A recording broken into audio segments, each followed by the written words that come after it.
মরার পর সত্যিই কি ২৮টা নরক আছে? আজ বলবো গরুর পুরাণের আসল সত্য।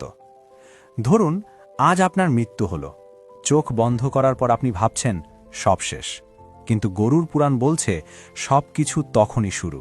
কাঁটা, আগুন, ফুটন্ত তেল, রক্তের নদী, আর একে একে ২৮টা নরক। গরুর পুরাণ এমন এক গ্রন্থ যেটা পড়তে বসলে আরাম করে বসা যায় না। এটা শান্তির বই নয়, এটা অস্বস্তির বই। কারণ এখানে মৃত্যুর পর মানুষের যে যাত্রা, সেটা ফুল ধূপের নয়, কাটা, আগুন, রক্ত আর যন্ত্রণার। আমাদের সমাজে এই পুরাণ পড়া হয় মৃত্যুর পর, যেন জীবিতরা শোনে আর একটু হলেও কেঁপে ওঠে। গল্পটা শুরু হয় যমলোকের পথে আত্মার যাত্রা দিয়ে। মানুষ মারা গেলে সঙ্গে সঙ্গে স্বর্গে বা নরকে যায় না, প্রথমে তাকে যমদূতরা নিয়ে যায়। এই যমদূতরা দেখতে সুন্দর নয়, তাদের চোখ জল করে, দাঁত ধারালো, হাতে ভয়ঙ্কর অস্ত্র। আত্মা কাঁদে, চিৎকার করে, কিন্তু কেউ শোনে না, কারণ জীবনে যা করা হয়েছে এখন তার হিসেব দেওয়ার সময়।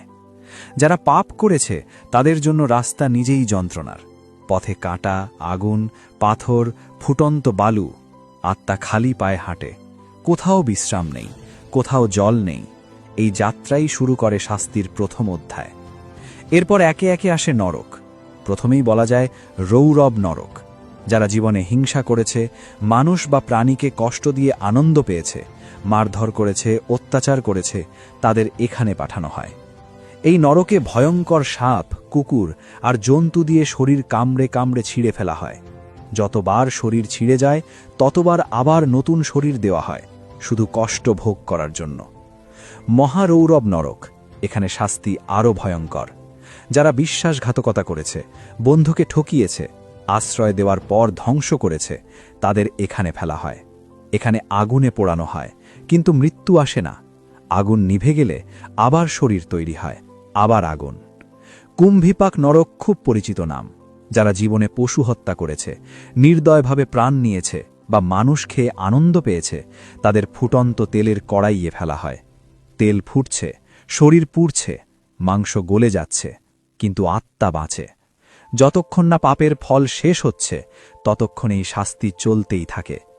কালসূত্র নরক, যারা গুরু, শিক্ষক, বাবা মাকে অসম্মান করেছে, ধর্মগ্রন্থকে অপমান করেছে, মিথ্যা জ্ঞান ছড়িয়েছে, তাদের জন্য। এখানে জ্বলন্ত লোহার তার দিয়ে শরীর কাটা হয়। প্রতিটি কাটার সঙ্গে চিৎকার, আর প্রতিটি চিৎকারের পর আবার শরীর জোড়া লাগে। অন্ধ তামিশ্র নরক, তাদের জন্য যারা কাউকে অন্ধকারে ঠেলে দিয়েছে, অন্যের সর্বনাশ করে নিজের লাভ দেখেছে। এখানে চারদিকে ঘোর অন্ধকার, কোনো আলো নেই। আত্মা শুধু পড়তেই থাকে, কোথায় পড়ছে, কতক্ষণ পড়ছে, কিছুই জানা যায় না। তামিশ্র নরক, চোর, প্রতারক, লোভী ব্যবসায়ীদের জন্য। এখানে যমদূতরা লাঠি, মুগুর দিয়ে পেটাতে থাকে। আত্মা পালাতে চায়, কিন্তু রাস্তা নেই, চারদিকে শুধু প্রহার। শুকরমুখ নরক, যারা দুর্নীতি করেছে, বিচার বিক্রি করেছে, ক্ষমতা অপব্যবহার করেছে।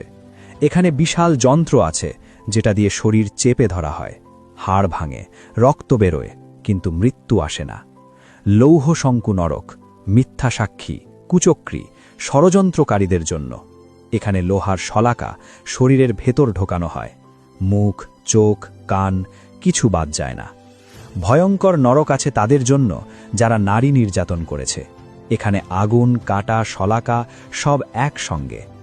গরুর পুরাণে এই শাস্তির বর্ণনা সবচেয়ে নির্মম। পুইয়দ নরক, যারা নোংরা কাজ করেছে, সমাজে অসুচিতা ছড়িয়েছে, ধর্মীয় স্থান অপবিত্র করেছে। এখানে পচা পুজ, মল, রক্তে ভর্তি গর্তে ফেলে রাখা হয়। রক্ত নদী নরক, যারা খুন করেছে।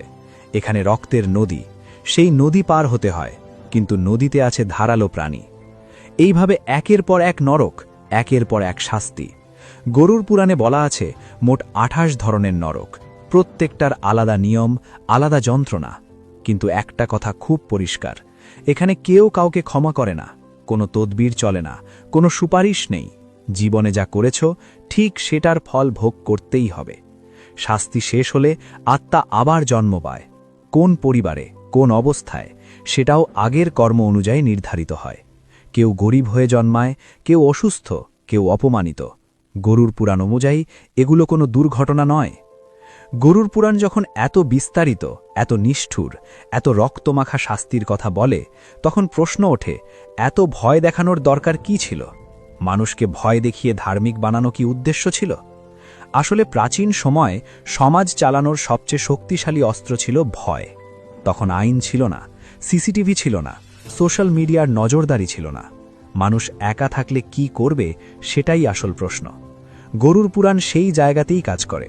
এটা মানুষের অবচেতন মনে একটা গভীর ছাপ ফেলে, আমি একা নই, কেউ দেখছে। মনস্তত্ত্ব বলে, মানুষ যখন জানে যে কোনো কাজের পরিণতি শুধু এখানেই শেষ নয়, তখন সে নিজের আচরণ নিয়ন্ত্রণ করে। গরুর পুরাণ সেই কন্ট্রোল মেকানিজম। নরকের প্রতিটা দৃশ্য আসলে মানুষের ভেতরের অপরাধ বোধকে জাগিয়ে তোলার জন্য। তুমি যদি কাউকে ঠকাও, আঘাত করো, বিশ্বাস ভাঙো, মনের গভীরে একটা ভয় তৈরি হয়। গরুর পুরাণ সেই ভয়কে রূপ দেয় ছবি, গল্প আর শাস্তিতে। আর একটা খুব গুরুত্বপূর্ণ দিক হল, এই শাস্তিগুলো সবই শরীর কেন্দ্রিক। আগুনে পোড়ানো, কাটা, ফুটন্ত তেল, শলাকা ঢোকানো। কেন? কারণ মানুষ শরীরের ব্যথা সবচেয়ে ভালো বোঝে। মানসিক যন্ত্রণা বোঝাতে গেলে ভাষা লাগে, চিন্তা লাগে, কিন্তু শরীরের ব্যথা সেটা সরাসরি। গরুর পুরাণ এই সরল মানবিক দুর্বলতাকেই ব্যবহার করেছে। মনস্তাত্ত্বিকভাবে দেখলে গরুর পুরাণ আসলে সুপার ইগো তৈরি করে, মানে ভেতরের সেই কণ্ঠস্বর যেটা বলে এটা করা ঠিক না। ছোটবেলায় যেমন বাবা মা বকলে ভয় পেয়ে কাজটা করি না, তেমনি বড়দের জন্য এই পুরাণ। যম, যমদূত, নরক, এরা সবাই সেই ভেতরের বিচারকের প্রতীক। আর একটা ব্যাপার খুব পরিষ্কার, গরুর পুরাণে শাস্তি আছে, কিন্তু চিরন্তন নরক নেই। এটা মনস্তত্ত্বের দিক থেকে খুব গুরুত্বপূর্ণ। কারণ মানুষ যদি মনে করে সব শেষ আর ফেরার রাস্তা নেই, তাহলে সে আরও বেপরোয়া হয়ে ওঠে। কিন্তু এখানে বলা হচ্ছে শাস্তি শেষ হবে, তারপর আবার সুযোগ, মানে মানুষ শুধরে নিতে পারে। এই ধারণাটা ভেতরে একটা ভারসাম্য রাখে। ভয়ও আছে, আশাও আছে। সবশেষে বলা যায়, গরুর পুরাণ শুধু মৃত্যুর পরের গল্প নয়, এটা জীবিত মানুষের জন্য লেখা এক বিশাল আচরণবিধি। নরকের ভয় দেখিয়ে মানুষের ভেতরের অন্ধকারটাকে লাগাম দেওয়ার চেষ্টা। কেউ বিশ্বাস করে, কেউ করে না, কিন্তু হাজার বছর ধরে এই পুরাণ টিকে আছে, কারণ এটা মানুষের মনের গভীর একটা জায়গায় আঘাত করে। যদি আমার এই ভিডিও আপনার কাছে ভালো লেগে থাকে, তাহলে অবশ্যই লাইক, কমেন্ট আর সাবস্ক্রাইব করবেন। ধন্যবাদ।